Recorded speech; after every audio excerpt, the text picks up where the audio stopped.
नमस्कार, मैं तरुण प्रताप सिंह और आप देख रहे हैं हिंदुस्तान की इलेक्शन स्पेशल सीरीज 22 का बाहुबली कौन। डालते हैं एक नज़र आज की चुनावी खबरों पर।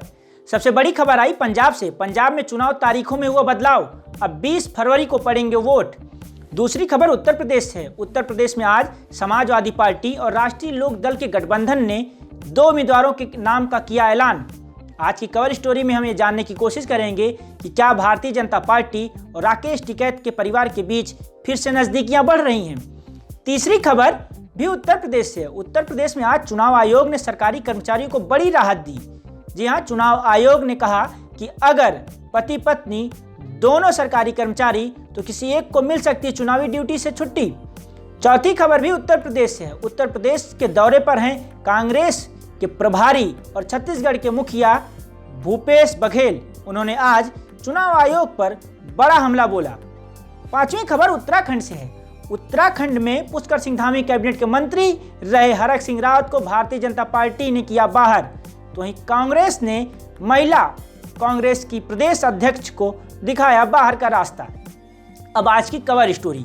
आज की कवर स्टोरी में हम ये जानने की कोशिश करेंगे कि क्या राकेश टिकैत के परिवार और भारतीय जनता पार्टी के बीच फिर से नज़दीकियां बढ़ रही हैं। ऐसा इसलिए क्योंकि 24 घंटे पहले राकेश टिकैत के बड़े भाई और भारतीय किसान यूनियन के राष्ट्रीय अध्यक्ष नरेश टिकैत ने एक बयान जारी करते हैं। वो बयान में कहते हैं कि वो इस बार समाजवादी पार्टी और राष्ट्रीय लोकदल के गठबंधन का समर्थन करेंगे। तो आज उनसे मिलने मुजफ्फरनगर के सांसद और केंद्रीय मंत्री संजीव बालियान खुद उनके गांव सिसौली पहुंच गए, जहां दोनों नेताओं के बीच काफ़ी लंबी मुलाकात हुई, बातचीत हुई। उसके बाद भारतीय किसान यूनियन के अध्यक्ष नरेश टिकैत फिर एक बयान जारी करते हैं। उन्होंने कहा कि वो इस बार किसी भी पार्टी का समर्थन नहीं करेंगे, यानी विधानसभा चुनाव में भारतीय किसान यूनियन किसी भी दल का समर्थन नहीं करेगी। ये खबर सुनने के बाद भाजपा ने थोड़ी राहत की सांस ली। लेकिन ऐसी क्या बात है कि क्या दोनों परिवारों के बीच सब कुछ ठीक हो गया है? क्या दोनों के बीच फिर से नज़दीकियां बढ़ रही हैं? ये एक बड़ा सवाल है। इस सवाल का जवाब जानने की हम कोशिश करेंगे, लेकिन ये भी समझने की कोशिश करते हैं कि क्या प्रभाव है टिकैत परिवार का पश्चिमी उत्तर प्रदेश में, खास तौर पर जिसकी वजह से भारतीय जनता पार्टी उनको नाराज नहीं रखना चाहती, वो भी तब जब चुनाव की बेला एकदम नज़दीक है। हमें याद करना होगा महेंद्र सिंह टिकैत के उस दौर को। कहा जाता है कि चौधरी चरण सिंह के बाद पश्चिमी उत्तर प्रदेश में किसी एक नेता की सबसे बड़ी आवाज़, क्या किसी एक नेता की सबसे बड़ी पकड़ थी या सबसे मजबूत पकड़ थी पूरे इलाके में, तो महेंद्र सिंह टिकैत थे। महेंद्र सिंह टिकैत के ही बेटे हैं राकेश टिकैत और नरेश टिकैत।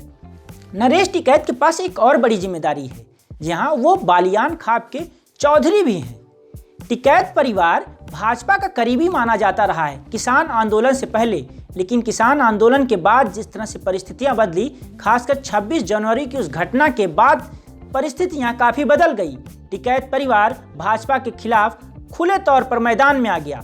लेकिन अब जब प्रधानमंत्री ने खुद तीनों कृषि कानून वापस लेने का ऐलान किया और संसद में बाकायदा भारतीय जनता पार्टी ने एक मत होकर इसको पास किया, उसके बाद से फिर कयास लगाया जा रहा था कि फिर से भारतीय जनता पार्टी और टिकैत परिवार के बीच रिश्ते सुधर सकते हैं। यही वजह है कि आज संजीव बालियान उनसे मिलने पहुंचे। दूसरी चीज़, बालियान खाप के चौधरी हैं नरेश टिकैत। खापों में बड़ा जो बालियान खाप है उसका एक बड़ा वोट बैंक मुजफ्फरनगर, मेरठ, इन इलाकों में है। ऐसे में अगर खाप के चौधरी की तरफ से किसी दल के समर्थन और किसी व्यक्ति के समर्थन का बयान जारी होता है तो कहा जाता है कि पूरे खाप, यानी उस खाप से जुड़े हुए लोग भी उस दल और पार्टी का समर्थन कर देते हैं। लेकिन अब भारतीय जनता पार्टी इस कोशिश में लगी हुई है कि जब उसके साथ अहलावत खाप, गठवाला खाप के लोग और उनके नेता हैं, तो ऐसे में टिकैत परिवार को भी मनाया जाए। इसी मान मुनव्वल के बीच आज संजीव बालियान टिकैत परिवार के घर पहुंचे थे। हालांकि दोनों के बीच क्या कुछ और बातचीत हुई ये तो नहीं पता चला। एक और बयान जारी हुआ, कहा गया कि बहुत औपचारिक मुलाकात है। बालियान घर आए थे, लेकिन चुनावी बेला में, चुनावी समर में कुछ भी औपचारिक नहीं होता। अब देखना है कि क्या टिकैत परिवार को भारतीय जनता पार्टी इस चुनावी समर में मना ले जाएगी।